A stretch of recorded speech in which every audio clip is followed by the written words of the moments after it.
بلوچستان کے دارالحکومت کوئٹہ شہر میں پٹیل روڈ سے اغوا ہونے والے تیسری جماعت کے طالب علم 11 سالہ محمد مصور خان کاکڑ کو 15 نومبر 2024 کو ایک اسکول وین سے اغوا کیا گیا تھا۔ مصور خان کاکڑ ایک معروف قبائلی خاندان سے تعلق رکھتا ہے جو بلوچستان میں سونے کے کاروبار میں مشغول ہیں۔ مصور کے خاندان کے مطابق انہیں کوئٹہ کے مصروف پٹیل باغ محلے سے اغوا کیا گیا۔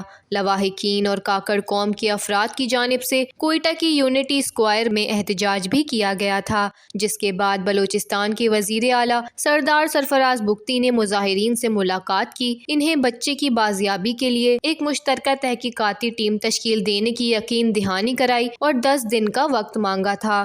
تاہم حکومت کے سارے دعوے ادھورے رہ گئے۔ آج بروز بدھ 12 فروری 2025 کو مصور خان کاکڑ کو اغوا ہوئے 89 دن گزر گئے ہیں، مگر اس کم سن طالب علم کو تاحال بازیاب نہیں کیا جا سکا۔